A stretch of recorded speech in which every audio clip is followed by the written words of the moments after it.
تعظيما لشأنه وأشهد أن محمدا عبده ورسوله الداعي إلى رضوانه اللهم صل عليه وعلى آله وأصحابه وإخوانه.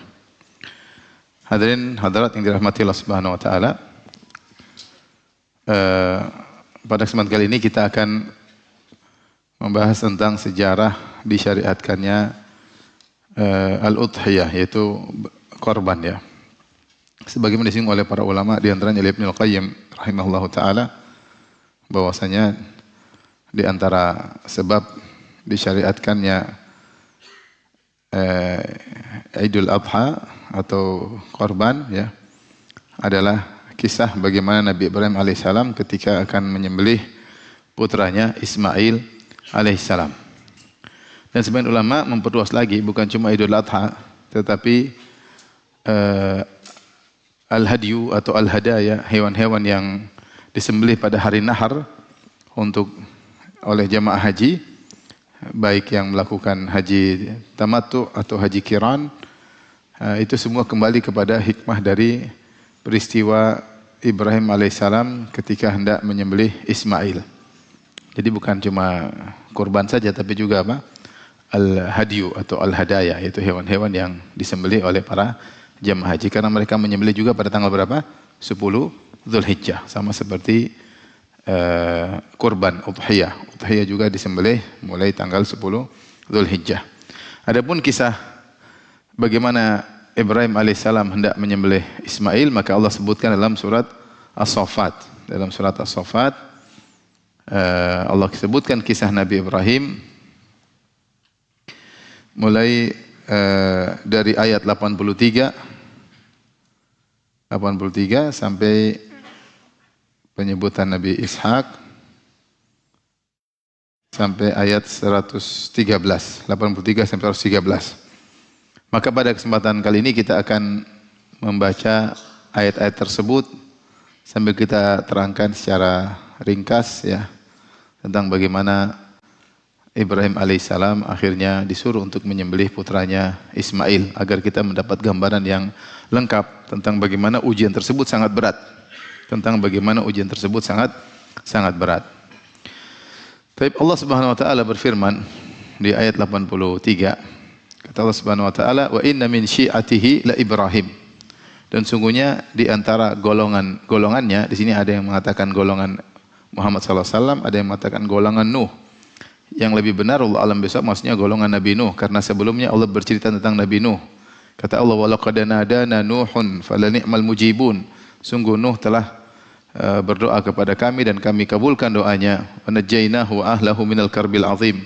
Dan kami selamatkan dia dan keluarganya dari penderitaan yang besar, itu banjir besar. "Wa ja'alna dzurriyyatahu humul baqin." Dan kami jadikan keturunannya yang tersisa. Kemudian setelah itu Allah sebutkan tentang Nabi Ibrahim. Allah berkata, "Wa inna min syi'atihi la Ibrahim." Sungguhnya di antara syiahnya, syiah maksudnya kelompoknya, golongannya, yang seorang ta'assub dengan golongan tersebut, membela golongan tersebut, penolongnya. Ini di antara rombongan Nuh adalah siapa? Ibrahim. Sebagai isyarat bahwasanya Ibrahim alaihissalam mengikuti ajaran Nabi Nuh dan mengikuti langkah Nabi Nuh. Nabi Nuh alaihissalam mendakwakan tauhid dengan penuh kesabaran sampai 950 tahun. Maka apa yang dilakukan oleh Ibrahim itulah yang dilakukan oleh Nuh. Di sini Allah ingin memuji Nabi Nuh dengan menyebutkan Ibrahim. Sungguhnya di antara orang yang mengikuti langkah Nuh adalah siapa? Ibrahim alaihissalam.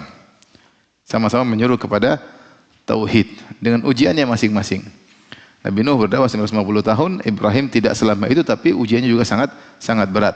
Tapi tegar dalam mendakwakan tauhid ya.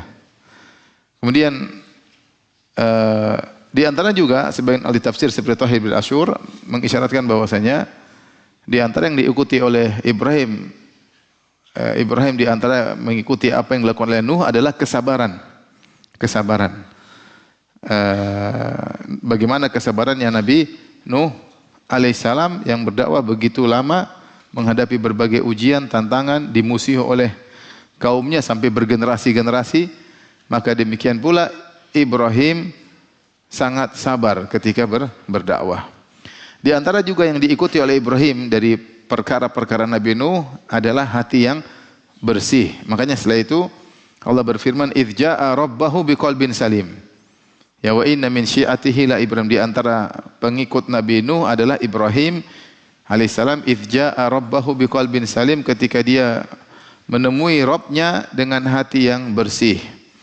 Hati yang bersih dari kesyirikan, hati yang bersih dari penyakit-penyakit hati secara umum, yaitu dongkol, dendam, hasad, ya. Ini bersih. Sebagaimana hati Nabi Nuh yang bersih, ya. Nabi Nuh hatinya bersih sehingga dia bisa bersabar sampai 950 tahun berdakwah. Ya. Baru dia berdoa agar mereka dibinasakan ketika Allah telah menyampaikan, ya, tidak akan beriman kepadamu kecuali yang telah kami tetapkan. Ya. Allah bilang sudah enggak ada lagi yang bisa beriman. Ya. Setelah disampaikan kepada Nabi Nuh bahwasanya tidak akan lagi bisa beriman, baru Nabi Nuh kemudian berdoa. Nabi Nuh khawatir kalau dibiarkan semakin banyak orang kafir, karena setiap mereka melahirkan generasi berikutnya tambah kafir dan semakin merusak dunia karena memperbanyak orang kafir. Ya. Akhirnya beliau pun berdoa. Ini kenapa Nabi Nuh berdoa agar kaumnya dibinasakan, ada sebab-sebabnya, ya. Bukannya beliau tidak sabar, ya. Tapi beliau sabar setelah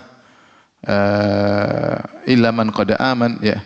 Tidak ada yang akan beriman kecuali yang telah beriman, ya. Sudah tidak ada lagi yang bisa beriman. Kemudian Nabi Nuh melihat ternyata mereka bergenerasi-generasi semakin kafir. Bahkan seorang kakek bawa cucunya untuk memaki-maki Nabi Nuh. Ini bergenerasi semuanya kafir. Wala yalidu illa fajiran kafara.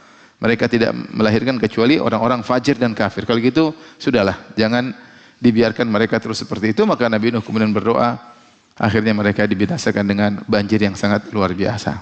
Tapi ini tidak menafikan kesabaran Nabi Nuh yang bertahan sampai 950 tahun berdakwah. Maka Nabi Ibrahim alaihissalam juga berdakwah dengan penuh kesabaran dan hatinya bersih. Makanya Allah berfirman tentang Ibrahim, "Inna Ibrahim lahalimun awwahun munib." Ibrahim adalah hamba yang halim. Halim itu maksudnya adalah bukan sekadar sabar, bahkan lebih dari itu, ya, bijak, sopan santun, kemudian kalau punya kesempatan untuk membalas tidak membalas, ya. Itulah Ibrahim alaihissalam. Kenapa? Karena semua dibangun di atas hati yang bersih, tidak cepat emosi, sabar, ya. Makanya kalau ada orang yang maki-maki Ibrahim alaihissalam hanya berkata, "Allah yahdik," semoga Allah beri hidayah kepadamu, ya. Karena hatinya benar-benar bersih, ya. Ayahnya maki-maki, dia malah mengatakan, "Aku akan doakan ampunan buatmu." Ya. Ibrahim hatinya luar biasa, ya. Ketika Sarah cemburu ingin nyakiti Hajar, Ibrahim juga tidak ngomel-ngomel sama Sarah. Kemudian dia bawa pergi apa? Hajar. Ya. Dan dia tidak berdoa juga, "Wahai ya Allah, binasakan kaumku." Enggak. Ibrahim enggak berdoa untuk binasakan apa? Kaumnya. Padahal mereka semua mau bakar dia. Kenapa? Karena kesabaran dia. Bahkan ketika malaikat ingin membinasakan kaum Nabi Lut, Nabi Ibrahim sempat diskusi sama malaikat. Ya, sungguhnya di situ ada Lut, ya. Itu diskusi, kenapa harus diturunkan azab? Diskusi dulu Ibrahim. Ya, menunjukkan hati yang sangat sabar dan sangat lapang. Makanya Allah memujinya dengan berkata, "Idz jaa'a rabbahu biqalbin salim." Ketika dia mendatangi Allah dengan hati yang selamat. Bersih dari kesyirikan, bersih dari ketergantungan kepada selain Allah, bersih dari penyakit-penyakit hati yang ada seperti dongkol, dendam, hasad, dengki, ya, suudzon dan yang lainnya. Ini hati Ibrahim, hatinya sangat bersih. Dan sebenarnya mengatakan demikian juga Nabi Nuh, karena ketika Allah menyebutkan tentang bersihnya Nabi Ibrahim, Allah sedang menyatakan Ibrahim pengikut Nuh. Pengikut Nuh, ya. Berarti Nuh alaihissalam juga demikian. Meskipun secara umum Ibrahim lebih afdal daripada Nuh. Karena tidak ada nabi yang diberi gelar dengan Khalil Rahman, kekasih Allah, kecuali cuma dua, yaitu Muhammad SAW dan Nabi Ibrahim. Taib. Kemudian di antara konsekuensi bersihnya hati, beliau tidak suka dengan kesyirikan karena hati yang bersih. Maka bukan berarti hati bersih kemudian diam-diam aja, kemudian sembunyi-sembunyi, enggak. Dia mengingkari kemungkaran. Mengingkari kemungkaran. Berarti hatinya bersih, ingin mencari ridha Allah Subhanahu wa taala, bukan mencari ridha netizen, enggak. Benar-benar dia ketergantungan kepada Allah, bukan kepada manusia. Makanya dengan bersihnya hatinya dia mengingkari kemungkaran. Dia mengingkari kemungkaran. Kalau kamu benar cinta kepada Allah, benar tergantung kepada Allah, tidak perlu takut dengan komentar netizen kalau dalam rangka untuk menyampaikan agama Allah. Maka dia pun mendakwahi kaumnya. Kata Allah, "Idz qala li abihi wa qaumihi madza ta'budun?" Ketika dia berkata kepada ayahnya dan kepada kaumnya, apa yang kalian ibadahi? Maka dia dakwahi. Dalam surat Maryam dia berkata, "Ya abati lima ta'budu ma la yasma'u wa la yubsiru wa la yughni anka syai'a." Wahai ayahanda, kenapa engkau menyembah berhala yang tidak mendengar, tidak melihat, tidak bisa membantumu sama sekali? Sampai ayahnya mengatakan, "Araghibun anta an alihati ya Ibrahim? La illam tantahi la arjumannaka wahjurni maliya." Kau benci dengan Tuhan-Tuhanku wahai Ibrahim. Kalau kau ceramah-ceramah terus, la arjumannak, sungguh aku akan merajammu. Lempar kau dengan batu. Wahjurni maliya, tinggalkan aku. Ibrahim ketika diusir oleh ayahnya, dia berkata, "Salamun alaik." Semoga keselamatan kepadamu hai ayahku. Sa'astaghfiru laka rabbi. Aku akan mohon ampunan kepada Allah untukmu. Akhirnya Allah larang. Tapi maksudnya Ibrahim tidak marah sama ayahnya. Dia sabar dan ketika diusir dia pergi dengan tenang ya. Ini di antara ujian yang sangat berat oleh Ibrahim alaihissalam. Ternyata ayahnya sendiri dan seluruh kaum negerinya menyembah berhala. Maka di antara perkataan beliau kepada mereka, banyak dalam Al-Quran Ibrahim diskusi dengan mereka. Ya, dalam surat Al-Anbiya, dalam surat As-Saffat ya. Di antaranya Ibrahim berkata, "Aifkan alihatan dunallahi turidun." Apakah kalian menghendaki sembahan-sembahan selain Allah dengan cara berbohong? Ini semua kedustaan yang kalian bikin. Ya. Ini adalah kedustaan yang kalian lakukan, mengatakan bahwasanya berhala begini, berhala begini. Makanya kesyirikan, wa man yusyrik billahi faqad iftara itsman aziman. Siapa yang berbuat syirik kepada Allah, maka dia telah melakukan dusta yang sangat besar. Ya, dusta besar. Bagaimana kemudian menyembah berhala? Bagaimana Nabi Isa disembah? Bagaimana Nabi Muhammad disembah? Bagaimana wali disembah? Bagaimana malaikat? Itu semua kedustaan. Yang berhak disembah adalah yang menciptakan. Kalau tidak menciptakan maka tidak berhak disembah. Ya. Allah berfirman, "Afamay yakhluqu kama la yakhluqu afala tadhakkarun?" Apakah yang mencipta sama dengan tidak yang diciptakan? Yang tidak bisa mencipta? Ya, yang berhak disembah cuma yang mencipta kita. Yang tidak mencipta kita tidak berhak untuk kita sembah. Seandainya yang cipta kita dua zat, kita sembah dua-duanya. Tetapi yang cipta kita cuma satu, yaitu Allah semata.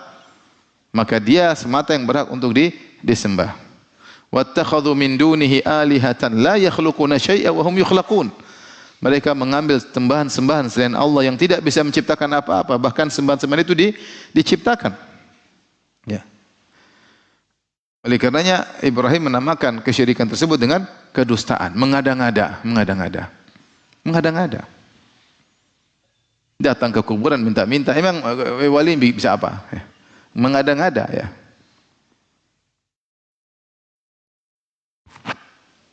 Syirik itu mengada-ngada. Saya sering sampaikan cerita ini. Bagaimana ketika musim corona ada orang muncul di YouTube kemudian bilang, kalau kalian ingin selamat dari corona gampang, tinggal tempel foto wali ini. Wali bawa, jadikan jimat, selamat. Ini yang disebut wali ini waktu sakit dia ke rumah sakit. Berobat, ternyata dia mati, ya enggak? Berarti dia sendiri tidak bisa menyelamatkan apa? Dirinya sementara dia masih hidup. Kemudian sekarang dia sudah mati dibilang jadi jimat. Bukankah ini mengada-ngada? Benar, syirik itu mengada-ngada, enggak benar. Ngada-ngada. Kok bisa ada nabi kemudian disembah? Mengada-ngada. Mencipta apa? Dia tidak pernah mencipta apa-apa. Dia saja tercipta belakangan, ya. Oleh karenanya benar kata Ibrahim alaihissalam, "Ifkan alihatan dunallahi turidun." Apa kau mengadakan sembahan-sembahan dengan cara berbohong? Ini semua kebohongan, semua kebohongan. Bagaimana berhala disembah? Jadi dia diskusi sama mereka. Akhirnya beliau berkata, "Fama dhannukum birabbil alamin?" Ya. Ya. Bagaimana anggapan kalian terhadap pencipta alam semesta, pencipta alam semesta, ya, tentang Allah Subhanahu wa taala. Terus bagaimana menurut kalian terhadap Allah? Ini tidak disebutkan apa yang dimaksud oleh Ibrahim alaihissalam. Dia mengatakan maksudnya Ibrahim mengajak mereka berfikir, apakah pantas sembahan-sembahan ini disembah sementara yang menciptakan alam semesta cuma siapa? Allah. Atau Ibrahim berkata, apa yang akan Allah timpakan kepada kalian sementara yang ciptakan kalian adalah Allah, ternyata kalian menyembah selain Allah Subhanahu wa taala, ya. Apa menurut kalian Tuhan seperti ini? Ya, patung-patung adalah Tuhan yang berhak kalian sembah. Artinya Ibrahim mengajak mereka berfikir, "Fama dhannukum birabbil alamin?" Terus bagaimana menurut kalian tentang pencipta alam semesta? Fanadhara nadratan fin nujum. Kemudian dia memandang sekali pandangan ke arah bintang-bintang, ya. Di sini ada yang mengatakan fi maknanya ila nujum. Baik. Kemudian Ibrahim berkata, "Faqala inni saqim." Aku sakit. Aku ini sakit. Ada beberapa tafsir di kalangan para ulama terkait dengan firman Allah ini, "Fanadhara nadratan fin nujum faqala inni saqim." Dia pun memandang ke atas, kemudian dia mengatakan aku sakit. Ada yang mengatakan Nabi Ibrahim alaihissalam ini trik yang beliau lakukan agar orang menjauh darinya supaya dia bisa bebas menghancurin patung-patung. Trik pertama dia bilang, saya lagi sakit. Ya. Ada yang mengatakan sakit taun, yaitu sakit yang parah menular. Makanya setelah itu dikatakan fatawallau anhu mudbirin, mereka pun kabur darinya. Ibrahim bilang saya sakit. Kemudian kenapa dia lihat ke bintang? Yaitu karena mereka punya keyakinan terhadap bintang. Sehingga dia mengatakan seakan-akan ini bintang menunjukkan saya sakit, atau saya sakit gara-gara terkena dampak dari bintang tersebut dan sakit saya berbahaya. Akhirnya mereka pun kabur, ya. Ini pendapat, namun tidak setuju oleh sebagian ahli tafsir. Kebanyakan ahli tafsir mengatakan Ibrahim melakukan demikian, yaitu beliau seakan-akan berfikir seperti orang berfikir lihat ke atas. Kenapa dia lihat ke atas? Dia diajak untuk ikut acara hari rayanya mereka. Jadi mereka bilang, Ibrahim, kita ada hari raya, ayo ikut. Maka dia mikir, apa yang harus saya bilang ya supaya selamat tidak ikut hari raya?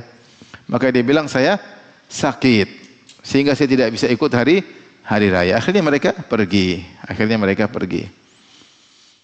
Dan ini salah satu dari 3 dusta yang dilakukan oleh Ibrahim.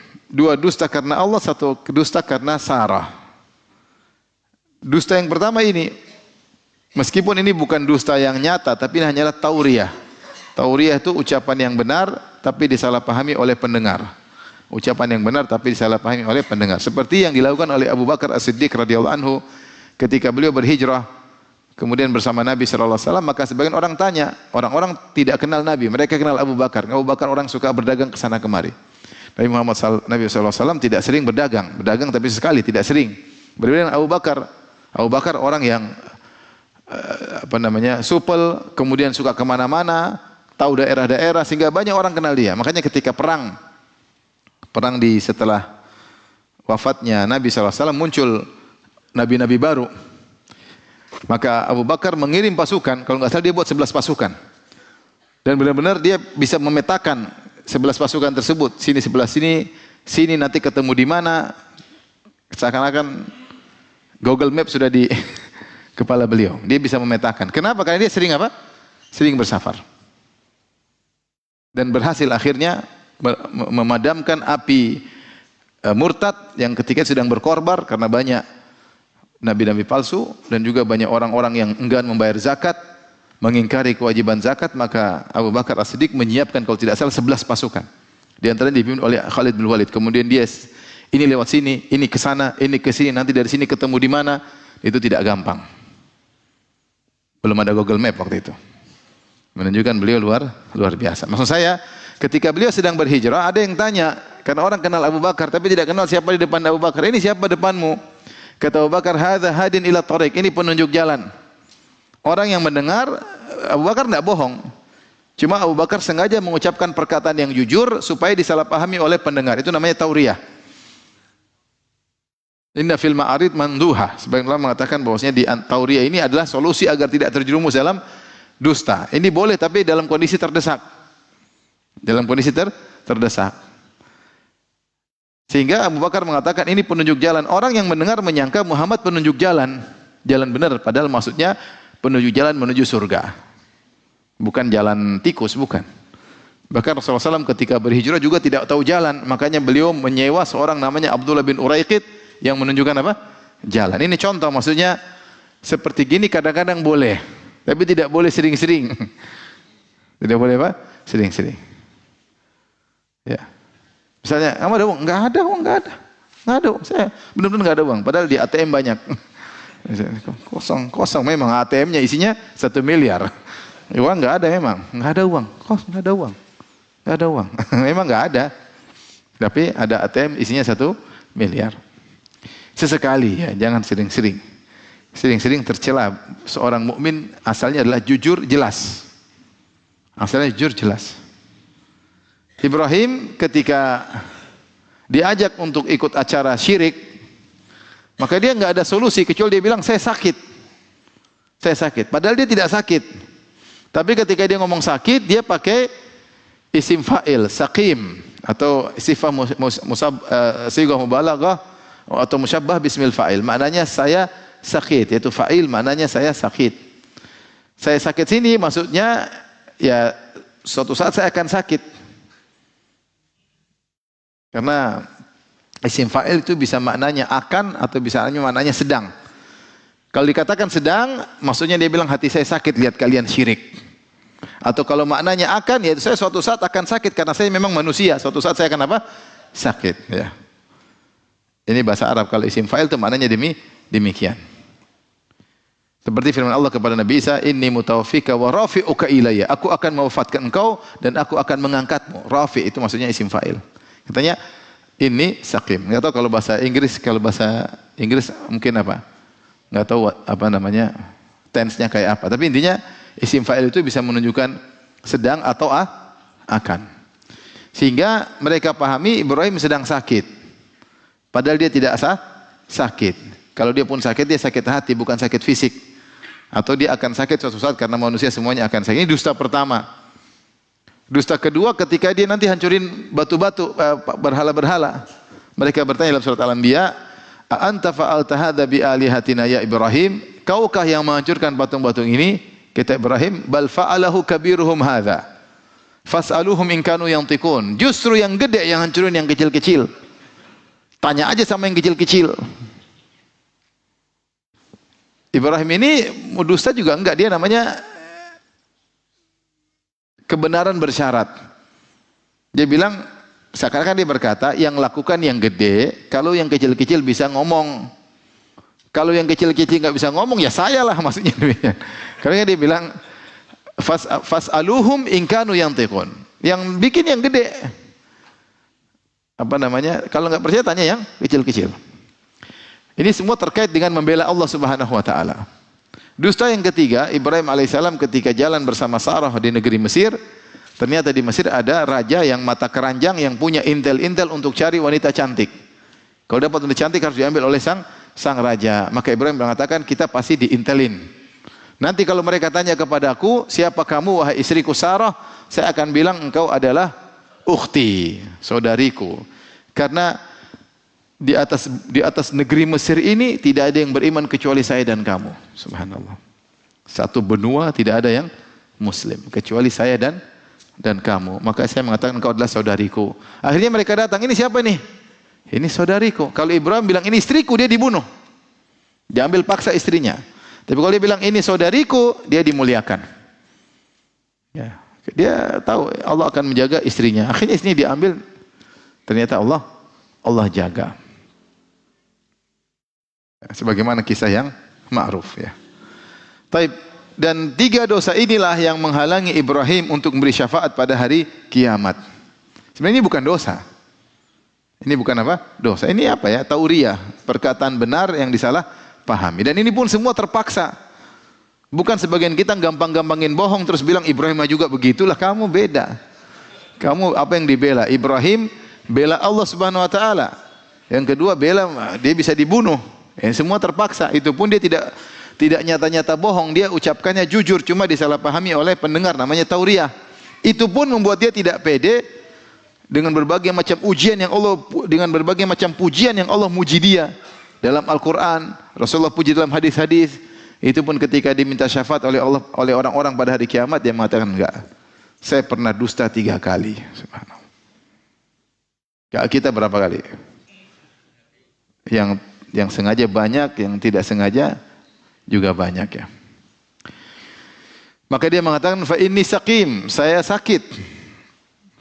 Fatawallu anhum mudbirin, mereka pergi. Nah, inilah triknya Ibrahim agar dia sendirian di kampung, karena orang-orang kampung semuanya sedang pergi ikut acara hari raya, ngumpul satu lapangan, satu daerah, areal, lagi senang-senang sehingga kampung kosong, kesempatan bagi dia untuk menghancurin berhala-berhala tersebut. Apa kata Allah Subhanahu wa taala? Faragha ila alihatihim faqala ala ta'kulun. Maka dia pun pergi menuju berhala-berhala tersebut. Kemudian dia berkata, kalian kenapa enggak makan? Kalian kenapa enggak makan? Rupanya kebiasaan kaumnya kasih sajen di depan berhala-berhala tersebut. Jadi sajen itu bukan hal yang baru, ikhwan. Itu sudah ada sejak zaman apa? Nabi Ibrahim. Iblisnya ada berubah enggak dari dulu sampai sekarang? Iblisnya sama atau berubah? Sama ya. Iblis yang dulu menyuruh kaum Nabi Ibrahim untuk beri sajian kepada berhala-berhalanya, itulah iblis yang menyuruh juga manusia zaman sekarang. Tapi Ibrahim ngapain bilang sama mereka, kamu kenapa enggak makan? Ada yang mengatakan Ibrahim untuk menguatkan dirinya, supaya dia tidak ragu-ragu untuk menghancurkan patung-patung tersebut. Dia tahu patung tersebut enggak bisa ngomong, tidak bisa dengar.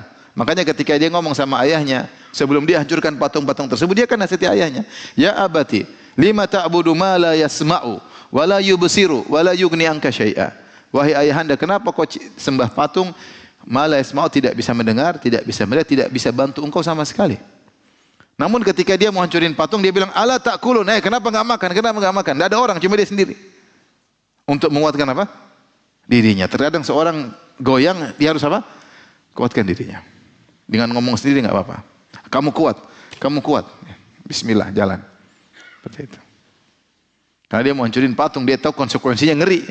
Ini berarti bertempur sama satu negeri. Ayo makan itu, makan.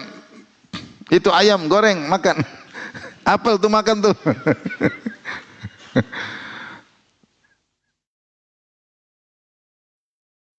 Ada kawan dulu cerita, Ustaz, saya dulu di kampung sana, pokoknya kalau ada makanan-makanan buat berhala-berhala saya ambil, Ustaz. Boleh enggak? Boleh, enggak apa-apa. Yang penting jangan ketahuan. Jadi para ulama membahas makanan yang ditaruh di berhala itu makanan yang tidak dipakai. Dalam Islam dilarang mubadzir. Dibuang-buang mubadzir. Kalau boleh diambil, tapi kalau dilarang ya sudah. Jangan ya. Kecuali makanan tersebut sembelihan untuk selain Allah, seperti ayam, seperti kambing. Tapi kalau telur, buah, nasi goreng, aman. Cuma saya khawatir kalau diambil nanti semakin percaya, dimakan sama Tuhan. Khawatirnya seperti itu, tambah bahaya. Tapi sebenarnya kan logika, masa Tuhan butuh makan? Sih logika, Tuhan masa butuh. Masa yang kita sembah butuh apa? Makan. Makanya ketika Allah membantah orang-orang Nasara, Allah cuma mengatakan, Isa dan ibunya bukan Tuhan. Kenapa? Karena yakulani ta'am. Mereka dua makan dulu. Gimana Tuhan makan? Jadi Ibrahim berkata, ala ta'kulun, kalian enggak makan untuk menguatkan apa? Dirinya. Kemudian kata Allah Subhanahu wa taala, malakum la tantikun. Ibrahim ngomong lagi, kenapa enggak ngomong? Ayo jawab. Dia tahu enggak bisa jawab, cuma dia untuk memantapkan dirinya. Ayo jawab. Ini butuh keyakinan.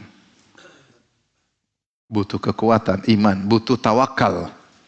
Ya, karena orang kalau goyang-goyang diganggu sama jin. Biasanya di balik-balik patung-patung begini ada jin biasanya. Oleh karenanya ketika Khalid bin Walid disuruh untuk menghancurkan Al-Uzzah. Uzzah itu kalau nggak salah ibarat dari pohon-pohon yang diberi selimut-selimut, kemudian diberi kain-kain, kemudian disembah. Setelah ditebang oleh Khalid bin Walid, dia balik, Rasulullah mengatakan, kau belum melakukan sesuatu. Balik lagi, dia balik ternyata ada jin perempuan sedang mengurai rambutnya, menabur di atas pasir, baru kemudian dihantam oleh Khalid bin Walid. Makanya terkadang ketika mereka pergi ke pohon-pohon tersebut ada suara, suatu, karena di balik itu ada jin yang menghiasi peribadatan tersebut. Ya. Menimbulkan perasaan-perasaan apa ketika pergi ke patung-patung atau ke pohon-pohon tersebut, ya. Maka seorang kalau menyeru kepada tauhid, berusaha untuk benar-benar yakin dan tawakal kepada Allah Subhanahu wa taala. Ibrahim mengatakan, "Malakum la tantiqun?" Kenapa kalian tidak ngomong wahai patung-patung? Faraga alaihim darban bil yamin, maka dia pun segera menghancurkan patung-patung tersebut dengan tangan kanannya. Darban yaitu dia hantam dengan sungguh-sungguh patung-patung tersebut. Ada yang mengatakan bil yamin maksudnya dengan tangan kanannya, ada yang mengatakan bil yamin maksudnya karena dia sudah bersumpah. La aqidanna wa tallahi la aqidanna asnamakum ba'da an tuwallu mudbirin, dalam surat Al-Anbiya. Kata dia, demi Allah, ketika mereka, kata Nabi Ibrahim, kalau kalian pergi acara, demi Allah saya akan bikin makar sama Tuhan-Tuhan kalian. Ini sumpahnya, dia bersumpah dan dia jalankan sumpahnya. Maka bil yamin dua tafsiran. Ada yang mengatakan faraga alaihim darban bil yamin, yaitu dihancurkan dengan tangan kanannya.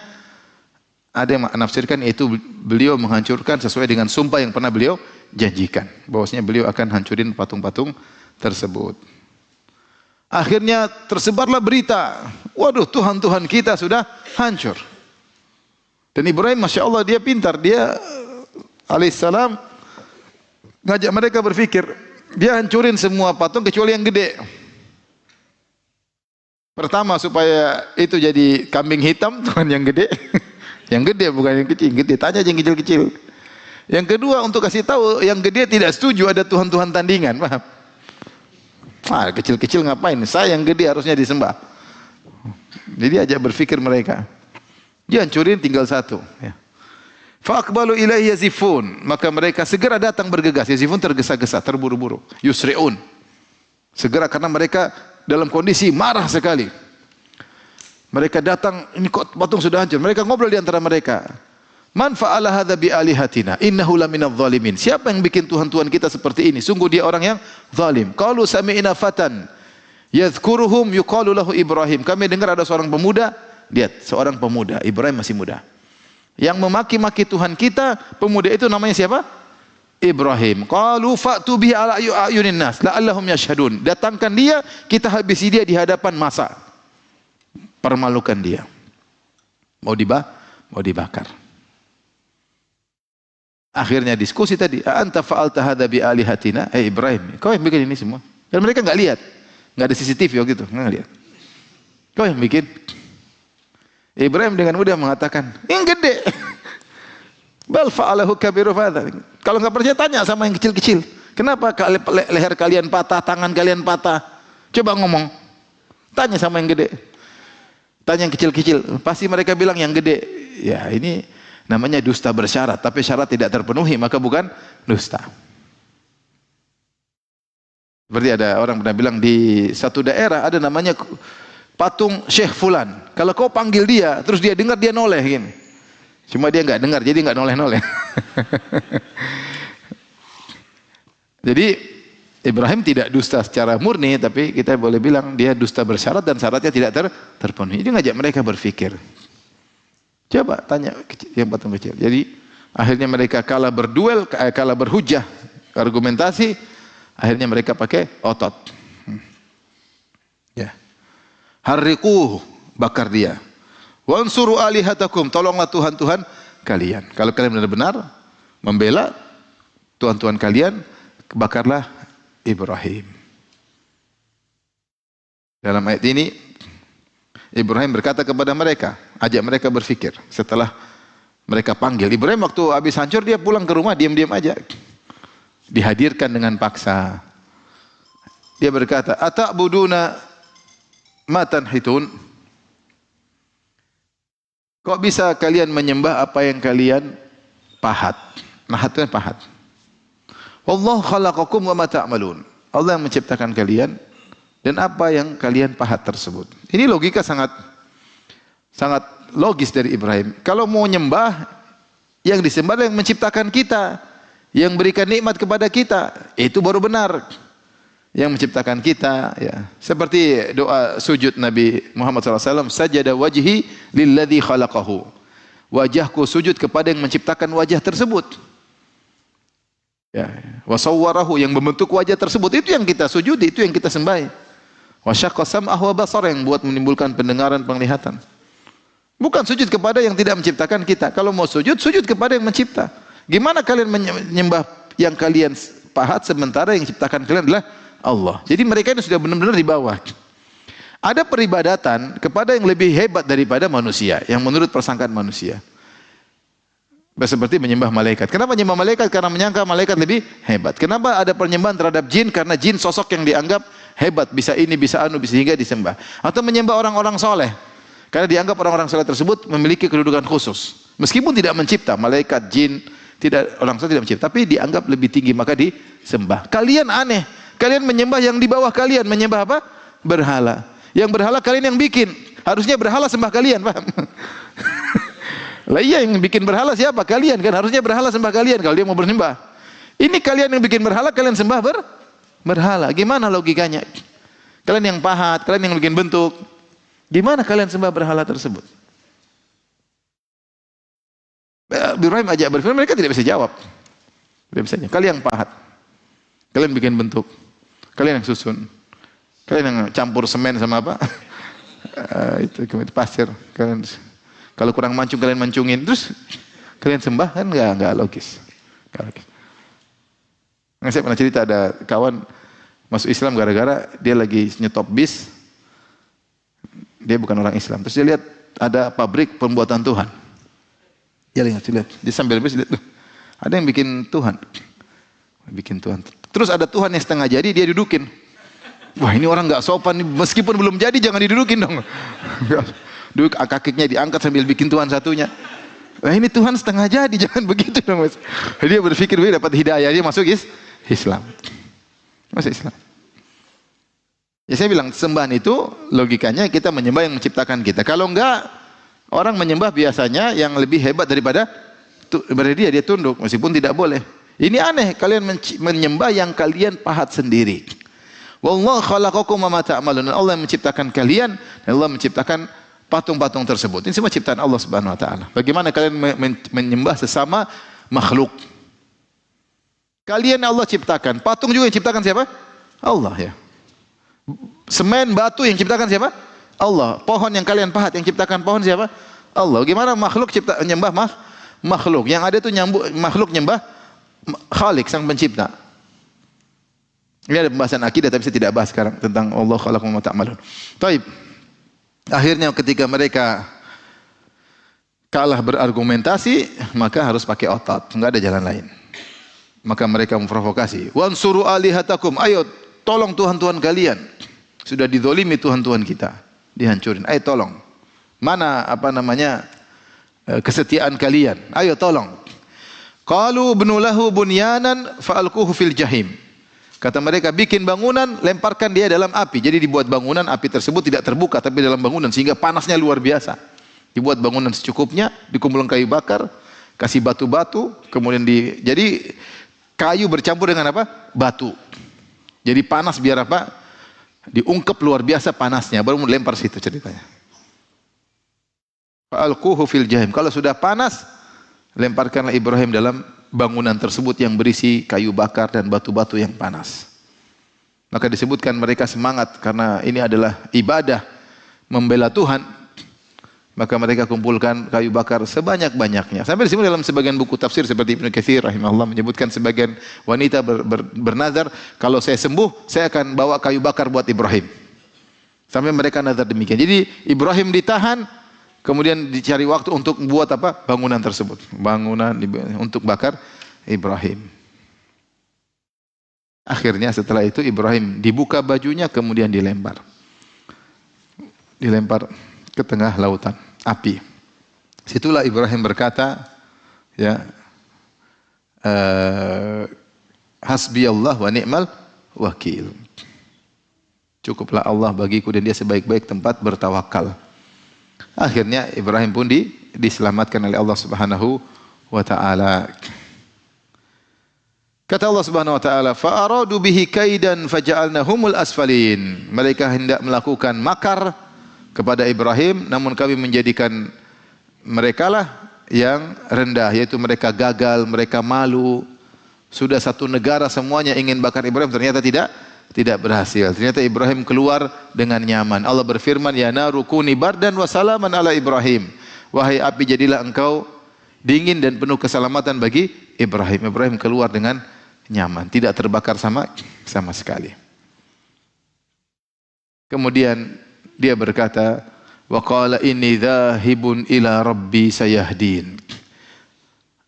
Dan Ibrahim berkata, sungguhnya aku pergi menghadap kepada Tuhanku dan dia akan beri petunjuk kepadaku. Ini ada dua tafsiran juga. Tafsiran pertama, ketika Ibrahim mau dibakar, dia pasrah. Karena di sini Allah tidak menggunakan fa, Allah mengatakan wa. Ketika Allah berfirman, mereka berkata, "Fa'alquhu fil jahim," lempar dia di api. Ibrahim berkata, "Wa qala inni dzahibun ila rabbi sayahdin." Aku akan pergi menuju Rabbku, dia akan beri petunjuk kepadaku. Ada yang mengatakan Ibrahim pasrah. Saya akan pergi ke surga, meninggal ya sudah. Ini tafsiran yang pertama demikian. Ya udah, ana inni dzahibun ila rabbi. Saya pergi ke Tuhanku. Yang suatu saat kita semua harus pergi. Cepat atau lambat. Coba bagaimana cara kita pergi? Dengan cara mulia atau biasa-biasa saja atau cara memalukan ketika bermaksiat kepada Allah Subhanahu wa taala. Ya udah, kalau harus mati dengan cara disiksa oleh musuh, dibakar, inni dzahib. Saya tetap akan pergi menuju Allah. Sayahdin, dia akan beri petunjuk kepadaku, yaitu dia akan masuk ke dalam surga. Tidak ada bantu dia, sendirian Ibrahim alaihissalam.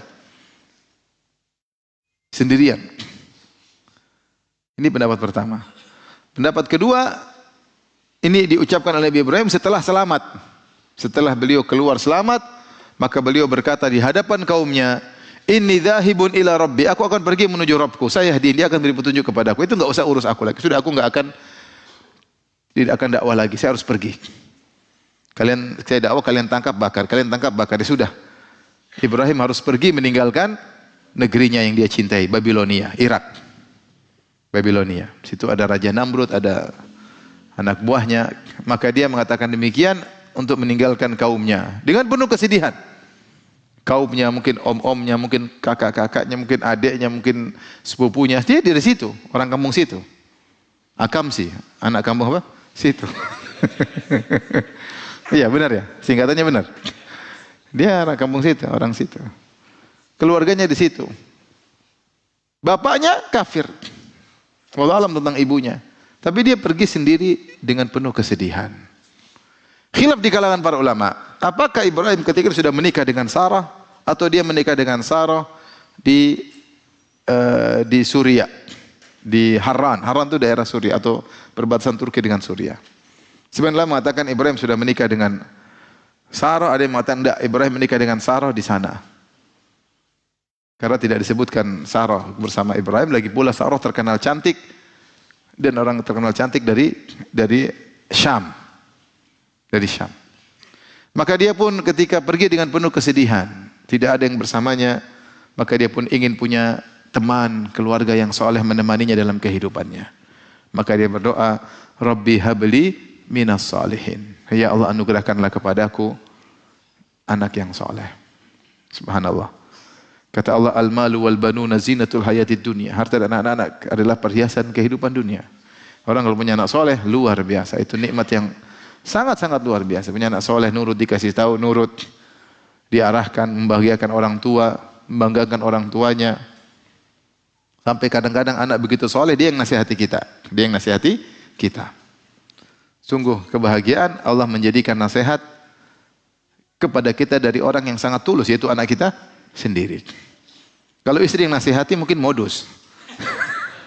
Tapi kalau anak yang nasihati, insya Allah apa? Tulus. Istri juga tulus ya, tapi kadang-kadang modus ya. Jadi subhanallah, maka dia berdoa, "Rabbi habli minas solihin." Ya Allah, anugerahkanlah kepada aku anak soleh. Dan bu anak soleh itu adalah hibah. Hibah itu anugerah. Makanya Allah mengatakan, "Yahabu liman yasha'u inatsan Wa yahabu liman yasha'u adz-dzukur aw yuzawwijuhum dzukranan wa inatha wa yaj'alu man yasha'u aqima innahu alimun qadir. Allah menganugerahkan kepada sebagian orang hanya anak-anak perempuan, dan Allah menganugerahkan sebagian orang hanya anak laki-laki, dan sebagian orang Allah anugerahkan anak laki dan perempuan. Jadi anak itu apa? Anugerah. Ada orang anaknya perempuan, nikah lagi perempuan lagi, nikah lagi perempuan dan laki-lakinya. Sampai ada seorang syekh cerita sama saya, dia ketemu dengan seorang sudah sangat tua. Dia punya anak perempuan 65, semua perempuan. Dan laki-laki udah nikah perempuan lagi, dia nikah perempuan lagi. Allah takdirkan memang benar ada orang yang punya anak perempuan saja. Ada yang anak cuma laki-laki saja. 5 laki-laki semua, 7 laki-laki semua. Ada. Ada yang anak laki, anak perempuan. Banyakan kita anak laki perempuan. Ada orang saya ketemu di Malang, orang Arab. Ustaz, saya punya keluarga, nikah, istri pertama, anak laki atau kalau nggak salah perempuan semua 11 orang. 11 orang perempuan semua. Kemudian nikah lagi sama istri kedua, semuanya anak 11 laki semua. Luar biasa. Jangan ditiru, ini cuma cerita. Cuma cerita. Jadi anak itu anugerah. Kalau anugerah kita syukuri. Syukuri dengan menjaganya, membimbingnya, mengarahkannya, bukan cuma dikasih makan, bukan memanjakannya, mendidiknya agar dia mampu mandiri dan lain-lain. Karena kita akan ditanya tentang anugerah tersebut. Ibrahim berkata, Rabbi habli minas salihin. Anugerahkan aku anak yang saleh. Taib, Ibrahim ketika keluar dari Babilonia, dia masih muda, fatan, masih muda. Subhanallah, dia baru dapat anak 60 tahun kemudian. Sekitar 60. Kan Ibrahim punya anak Ismail ketika usia 80 tahun. Kalau dia taruhlah umur dia 20, berarti dia menunggu berapa tahun? 60, 50-an tahunan, 60 tahunan baru dapat anak. Allah berfirman, "Fabasyarnahu bigulamin halim." Maka kami beri dia kabar gembira dengan seorang anak yang amat sabar, halim. Ibrahim halim, anaknya juga halim. Inna Ibrahima la halimun awwahun munib. Ibrahim sangat halim, sangat penyabar. Anaknya juga, anak pertamanya juga halim. Itu Ismail.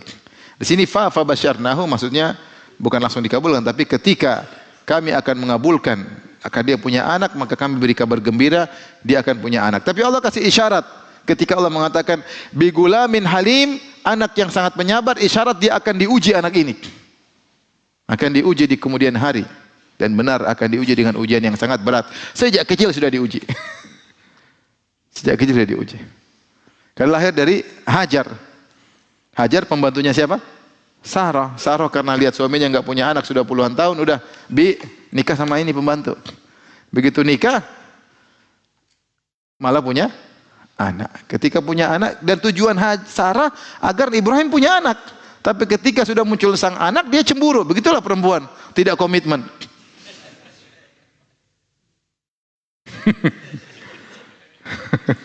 Yang nyarikan istri siapa ayo? Sarah. Sunnahnya Sarah, siapa yang melakukan? Sunnahnya Sarah, nyarikan istri buat siapa? Suami. Yang nyarikan istri siapa? Sarah. Yang tujuannya agar punya anak, supaya suaminya punya anak juga siapa? Sarah. Ketika ada anak, dia nggak kuat. Begitulah perempuan lemah. Akhirnya dia cemburu karena madunya punya sesuatu yang tidak dia miliki. Akhirnya dia bersumpah untuk melukai Hajar. Akhirnya Ibrahim harus bawa Hajar pergi jauh bersama putranya Ismail ke negeri yang gersang namanya Mekah. Subhanallah. Dan itu sudah takdir Allah. Seandainya Sarah tidak cemburu, Ismail tidak di Mekah. Kalau Ismail tidak di Mekah, tidak ada Muhammad SAW. Cemburunya Sarah itu sudah takdir Allah Subhanahu wa taala. Seandainya Sarah juga punya anak langsung, tidak, tentu Ismail tidak muncul karena Sarah tidak akan mengizinkan Ibrahim nikah sama Hajar, ya enggak? Kenapa Sarah mengizinkan bahkan menyuruh Ibrahim nikah sama Hajar?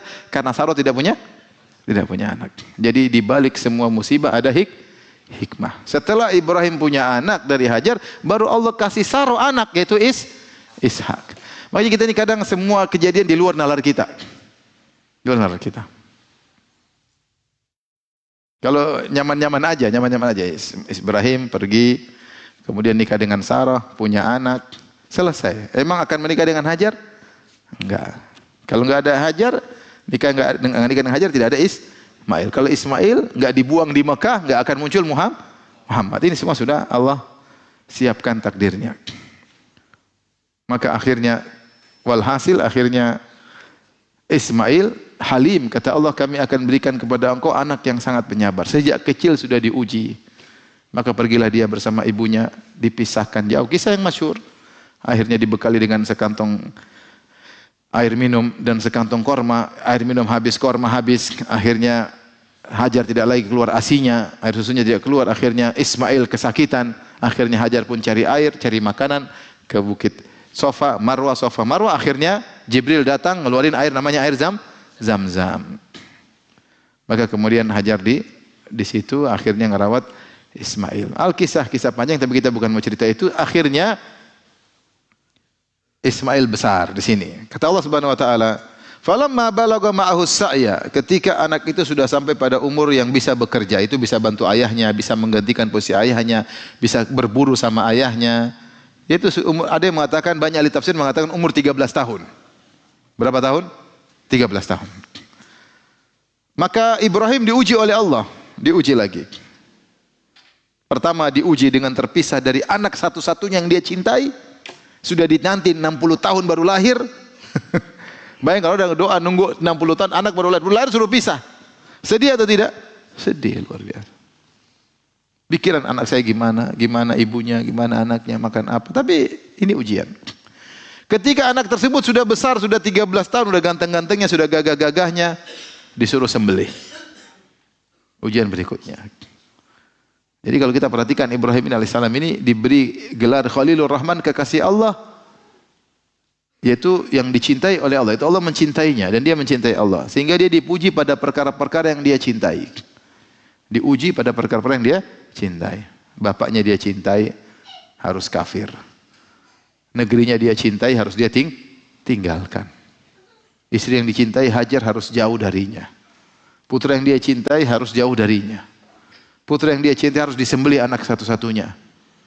Ketika itu belum ada anak, masih Ismail. Setelah itu baru lahir Ishak. Ishak lahir 13 tahun kemudian setelah peristiwa ini.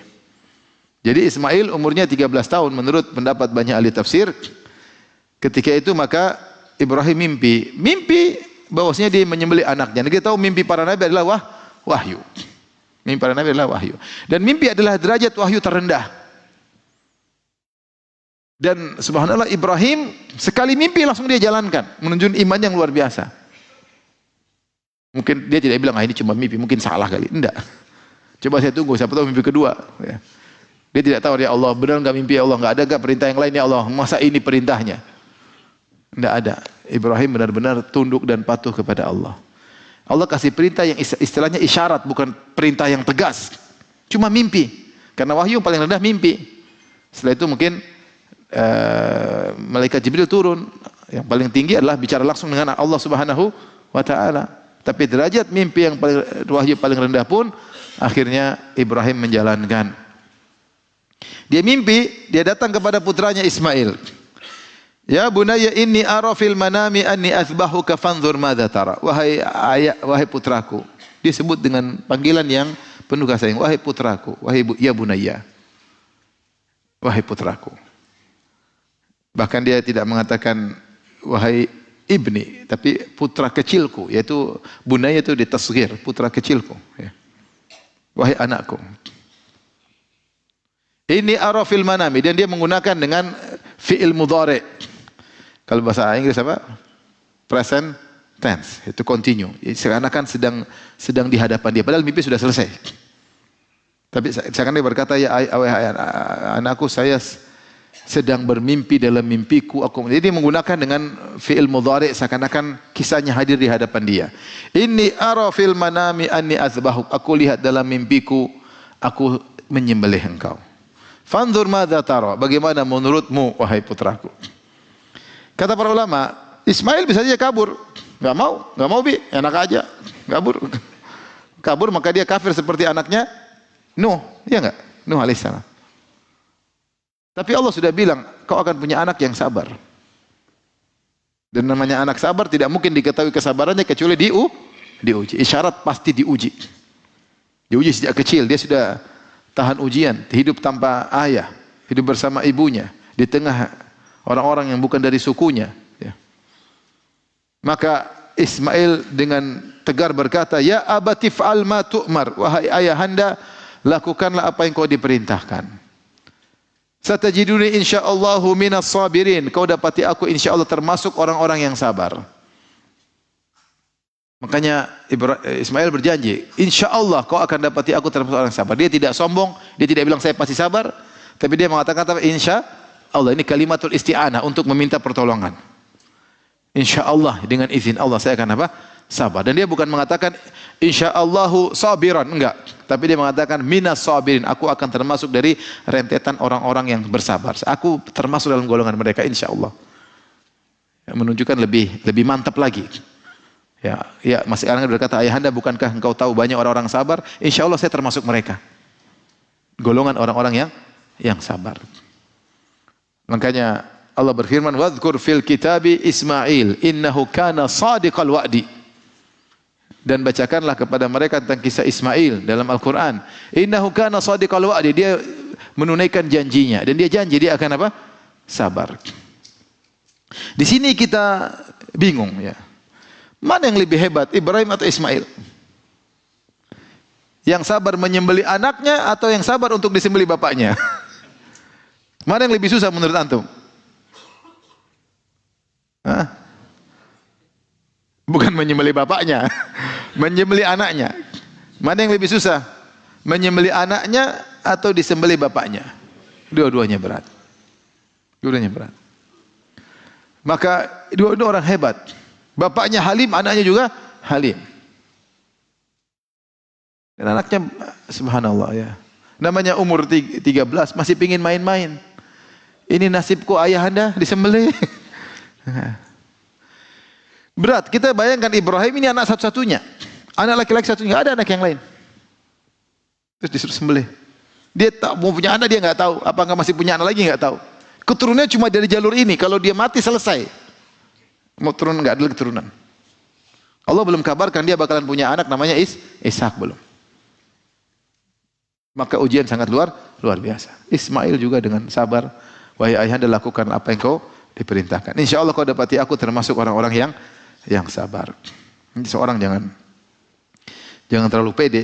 Jangan lupa sertakan apa insya Allah. Ya. Allah ajarkan bagaimana Nabi Sulaiman lupa bilang insya Allah akhirnya gagal. Dia mengatakan la atufannal laila tis'atan wa tis'ina imra'atan atau mi'at imrah. Malam ini saya akan datangi 99 wanita. Saya akan gauli semuanya malam ini. Dan Allah akan melahirkan dan semuanya akan mengandung dan semuanya akan punya anak mujahid fisabilillah. Malaikat bilang kul insyaallah. Bilang insyaallah. Sulaiman lupa bilang apa? Insyaallah. Akhirnya dia gauli 99 wanita tersebut. Luar biasa kuatnya Nabi Sulaiman. Jadi setiap wanita ejakulasi sampai 99 kali ejakulasi. Semuanya digauli. Ternyata tidak ada yang mengandung, tidak ada yang melahirkan kecuali satu, itu pun anaknya cacat. Karena lupa bilang apa? Insya Allah ini berkah luar biasa. Makanya sih insya Allah. Jangan terlalu pede. Atau lupa.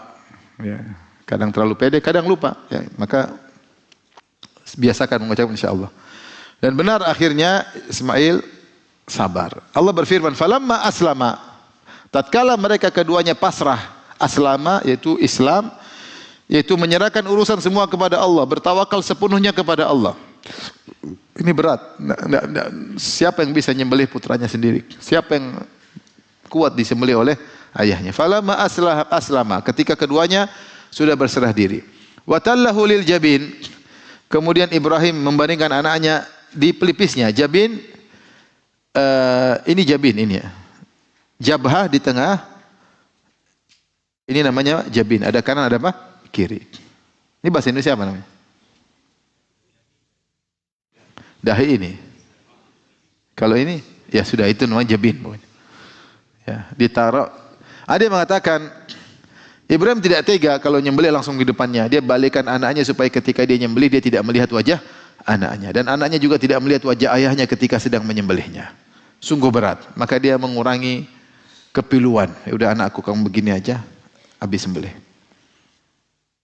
Maka dibaringkanlah anaknya di atas pelipisnya.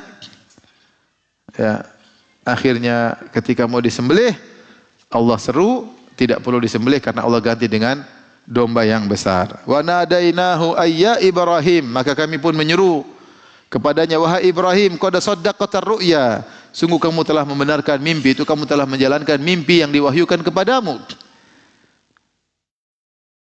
Inna kadzalika najzil muhsinin, demikianlah kami memberi ganjaran kepada orang-orang yang berbuat kebajikan. Inna hadza lahuwal bala'ul mubin, ini sungguh benar-benar merupakan ujian yang berat. Allah menamakan al-bala'ul mubin, ujian yang benar-benar apa? Berat. Ada yang menafsirkan bala'ul mubin maksudnya anugerah yang besar, karena al-bala terkadang maknanya ujian, terkadang maknanya balaan hasanan, yaitu anugerah. Tapi yang zahirnya ini adalah ujian. Allah mengatakan inna hadza lahuwal bala'ul mubin, ini adalah ujian yang sangat berat. Wa fadainahu bidzibhin azim, kami tebus fida, kami tebus dengan sembelihan yang besar. Ya, adapun sembelihan ini dari mana, wallahu alam. Ada yang mengatakan ini sembelihan yang dulu diserahkan oleh anak Adam ketika zaman dahulu, kemudian disimpan di langit, kemudian diturunkan kembali. Wallahu alam bisawab. Tapi intinya Allah kirimkan domba untuk mengganti Ismail. Dan ini mengajarkan kepada kita tentang kepatuhan kepada syariat Allah Subhanahu wa taala, meskipun tidak kita sukai, meskipun melawan hawa nafsu kita, dengan tetap husnudzan kepada Allah Subhanahu wa taala. Wa tarakna alaihi fil akhirin, dan kami abadikan untuk Ibrahim pujian kepada beliau di kalangan orang-orang yang datang kemudian. Salamun ala Ibrahim, keselamatan atas Ibrahim. Kadzalika najzil muhsinin, demikianlah kami berikan balasan kepada orang yang berbuat baik. Innahu min ibadinal mu'minin, dia termasuk hamba-hamba kami beriman. Kemudian Allah sebut tentang Ishak. Wa basyarnahu bi Ishaq wa nabiyyan minas salihin, dan kami beri kabar gembira kepada dia dengan seorang anak yang namanya Ishak akan menjadi nabi dan termasuk orang-orang yang saleh. Wa barakna alaihi wa ala Ishaq, dan kami beri keberkahan kepadanya dan kepada Ishak. Wa min dzurriyyatihima, dan dari keturunan keduanya Ibrahim dan Ishak, muhsinun wa zalimun li nafsihi mubin, ada yang muhsin Islam baik dan ada yang berbuat zalim yaitu kafir yang nyata. Baik. Ini dalil bahwasanya yang disembelih oleh Ibrahim, yang mau disembelih bukanlah Ishak, tapi apa? Ibrahim, Ismail. Karena Allah sebutkan Ismail sebelumnya, fabasyarnahu bigulamin halim, kami beri kabar gembira kepada dia dengan anak yang sangat sabar. Setelah itu Allah sebutkan pada ayat berikutnya, setelah terjadi proses penyembelihan tadi, Allah mengatakan wa basyarnahu bi Ishaq wa nabiyyan minas salihin, dan kami beri kabar gembira. Ini kabar gembira yang kedua. Berarti kabar gembira pertama beda dengan kabar gembira yang kedua. Dan banyak dalil yang menunjukkan bahwasanya yang dimaksud dengan yang disembelih adalah Ismail. Pertama, dia anak yang pertama, anak satu-satunya. Kita tahu anak pertama bukan Ishak. Ini kesepakatan ahlul kitab dengan kita. Anak Ibrahim yang pertama siapa? Ismail, ya, anak satunya. Ishak muncul belakangan. Kemudian dalam Al-Quran, tadi Allah bedakan. Bisyarat yang pertama, bisyarat kedua. Yang berikutnya Allah mensifati Ishak dengan bigulamin alim. Wa basyaruhu bigulamin alim. Mereka beri kabar gembira kepada Ibrahim dan istrinya dengan anak yang berilmu. Adapun Ismail Allah bilang bigulamin halim, beda dengan anak yang penyabar. Ketika Ishak Allah mengatakan bigulamin alim, dengan anak yang berilmu. Berarti dua, beda. Yang berikutnya bahwasanya syariat tentang penyembelihan dilakukan oleh orang Islam. Itu karena kejadian tersebut di Mekah. Sehingga diabadikan dengan Idul Adha, diabadikan dengan haji yang itu tidak dikenal oleh ahlul kitab. Sehingga yang benar adalah apa? Ismail. Oleh karenanya disebutkan, ini saya sebutkan nukilan dari Tahir bin Ashur ketika beliau mengkritik kitab Kejadian Lama, ya.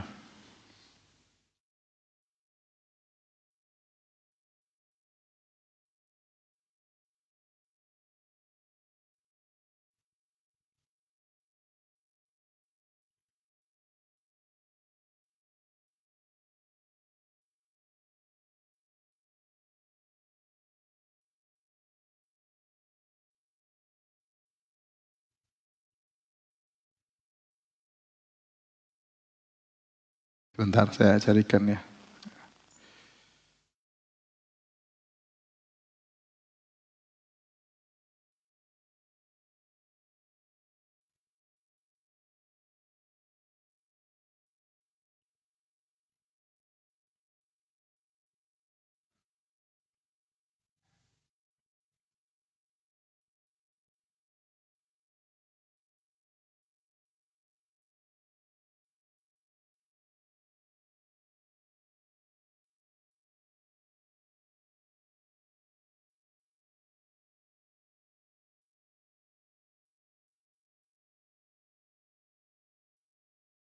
Sabar ya.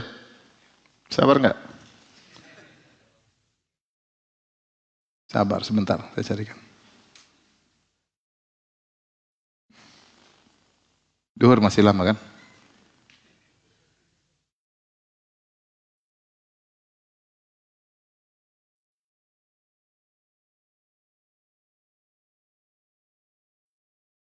Dalam kitab Kejadian 22 ya. Saya buka ya.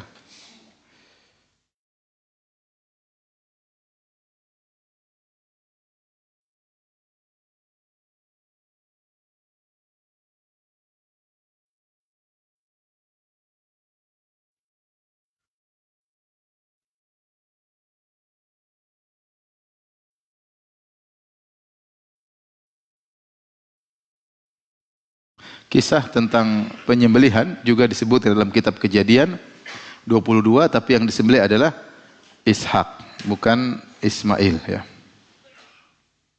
Itu pada kitab Kejadian 22 ayat 1, ayat 2, saya bacakan sini ya. Setelah semuanya itu Allah mencoba Abraham, ia berfirman kepadanya, Abraham itu Ibrahim, lalu sahutnya, ya Tuhan. Firmannya, Tuhan berkata, ambillah anakmu yang tunggal itu, yang engkau kasihi, yakni Ishak. Pergilah ke tanah Moria dan persembahkanlah dia di sana sebagai korban bakaran pada salah satu gunung yang akan kukatakan kepadamu. Di sini dikatakan ambillah anakmu yang tunggal, yaitu Ishak. Walau kita tahu yang tunggal dulu cuma Ismail, karena Ishak anak yang kedua. Sehingga sebagian ulama mengatakan ini tambahan. Ada kalimat yakni Ishak ini tambahan. Kemudian Ismail dan Ishak punya hubungan, makanya ketika Ibrahim meninggal dunia disebutkan dalam perjanjian lama mereka berdua menguburkannya.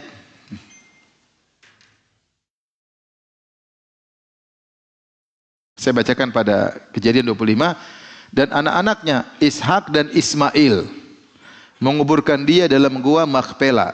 Jadi yang menguburkan Ibrahim dua anaknya, Ismail dan apa? Ishak. Mereka ada hubungan. Ada kontak-kontak. Kalau seandainya yang dimaksud dengan Ishak nggak mungkin disebut anak tunggalmu, padahal Ismail sudah ada. Bukan Ismail, bukan anak yang hilang, tidak ada kontak sama sekali, enggak. Sehingga yang tepat kalau anak tunggal berarti harusnya siapa? Ismail. Tapi demikian juga dalam Al-Quran, dalam surat Hud Allah mengatakan bi Ishaqa wa basyarnahu bi Ishaqa wa min wara Ishaqa Yaqub.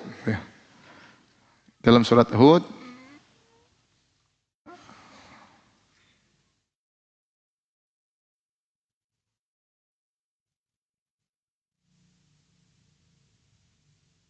fabasyarnaha bi Ishaq, kami beri kabar gembira kepada istrinya yaitu Sarah bi Ishaq, dengan dia akan punya anak namanya siapa?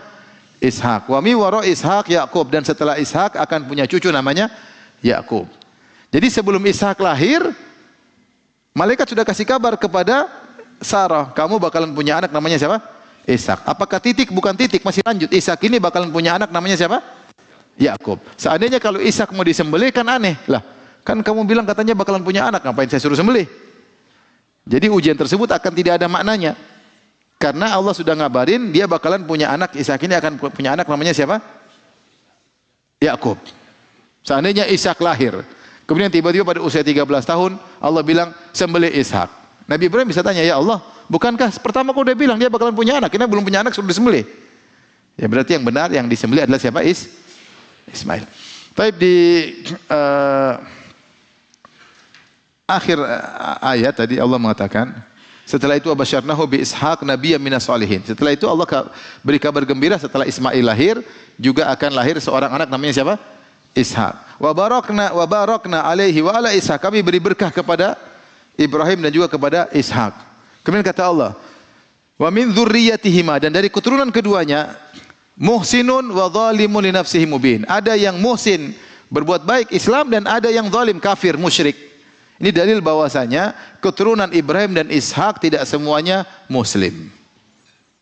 Syaukani agak tegas, dia mengatakan ini menunjukkan bahwasanya keturunan para nabi tidak harus muslim mukmin, tidak harus. Di antara bukti bahwasanya ada keturunan nabi yang kafir, anaknya siapa? Nuh alaihissalam. Dan kita semua ini manusia alam semesta semuanya keturunan Nabi Nuh.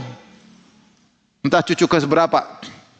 Karena Allah mengatakan wa ja'alna dzurriyyatahu humul baqin. Kami jadikan keturunannya itulah yang tersisa. Kita semua ini adalah anak Adam, disebut al-abul awwal, bapak yang pertama dan yang pertama, nenek moyang yang kedua adalah Nuh. Karena ketika turun hujan deras kemudian banjir, maka seluruh manusia binasa kecuali Nuh dan pengikutnya sekitar 80 orang. Dan dari 80 orang itu yang keturunannya bertahan cuma keturunan Nabi Nuh. Maka ahli sejarah menulis, oh kalau Nabi Nuh punya anak ada namanya siapa Syam, kemudian Sam, Ham, Yafid, kemudian siapa ini keturunan ini keturunan ini. Ya. Dan ternyata anak-anak Nabi Nuh ada yang kafir, ada yang mukmin. Maka khurafat yang mengatakan keturunan Nabi pasti mukmin, khurafat. Tidak benar. Tidak ada dalilnya. Tidak ada dalilnya. Orang-orang Yahudi keturunan Yakub bin Ishak. Orang baik apa orang bejat? Orang bejat jelas. Yang bilang kita keturunan Nabi pasti soleh. Tidak benar. Allah mengatakan di antara keturunannya ada yang baik dan ada yang tidak baik. Rasulullah bersabda, man lam yusri amaluhu man batta'a bihi amalum la yusri bihi nasabuh. Siapa yang amalnya pelan, nasabnya tidak bisa mempercepatnya. Jangan kemudian mengatakan saya keturunan Nabi seperti emas, mau ditaruh di comberan manapun tetap emas. Ini dari setan. Nasab itu nomor 2. Yang pertama adalah amal soleh. Inna akramakum indallahi atqakum. Karena sebagian orang mengatakan demikian, sebagian orang yang penting kita turunan siapa, darah biru. Coba emas taruh comberan tetap emas enggak? Iya emas comberan bilang. Jadi kadang-kadang orang terpedaya. Jadi ini saja ikhwan dan akhwat rahmatillah subhanahu wa ta'ala tentang kisah Nabi Ibrahim alaihissalam. Dan kita ambil faedah bahwasanya Allah menguji seorang Allah cintai seperti Ibrahim dengan perkara-perkara yang dicintainya, untuk membuktikan bahwasanya dia lebih mencintai Allah daripada perkara-perkara yang dia cintai. Ya. Ternyata untuk meraih predikat kekasih Allah tidak mudah. Allah berfirman wa Ibrahim alladzi waffa. Yang Ibrahim dia menunaikan segala perintah Allah Subhanahu wa taala, ya. Wa idza batala Ibrahim rabbuhu bikalimatin fa atammahun. Ketika Allah menguji Ibrahim dengan perintah-perintah, Ibrahim menyempurnakan perintah-perintah Allah tersebut. Semakin seorang menjalankan perintah Allah dengan tulus, dengan ikhlas, dengan pasrah, maka kedudukannya semakin tinggi di sisi Allah Subhanahu wa taala. Dari situ kalau seorang diberi kelebihan harta, jangan lupa untuk menjalankan syariat udhiyah. Dan itu salah satu bentuk syukur yang terbaik. Makanya Allah Subhanahu wa taala berfirman ketika memberikan telaga sungai Al-Kautsar kepada Nabi, kata Allah Subhanahu wa taala, "Inna a'tainakal kautsar fashalli li rabbika wanhar." Sungguhnya kami telah memberikan kepada engkau wahai Rasulullah sungai Al-Kautsar, sungai terbaik di surga sana. Kalau begitu kata Allah, fasabbih, kalau begitu fashalli li rabbika wanhar. Kalau begitu salatlah engkau dan menyembelihlah. Maka di antara bentuk bersyukur atas nikmat yang terbaik 2, salat dan menyembelih. Terkait dengan ibadah keseharian adalah salat, dan terbaik terkait dengan harta, ibadah harta dengan menyembelih. Oleh karenanya kalau ada kelebihan harta jangan lupa untuk menyembelih, dan sunahnya disyiarkan. Ini salah satu ibadah yang sunahnya disyiarkan. Jadi menyembelih sendiri, ya. Kalau tidak berani ya hadir. Yang penting ikut berzikir di situ, ya. Tapi kalau bisa menyembelih sendiri itu lebih baik, ya. Wallahu ta'ala alam bisawab. Demikian saja apa yang bisa saya sampaikan. Selanjutnya yang bertanya saya persilahkan.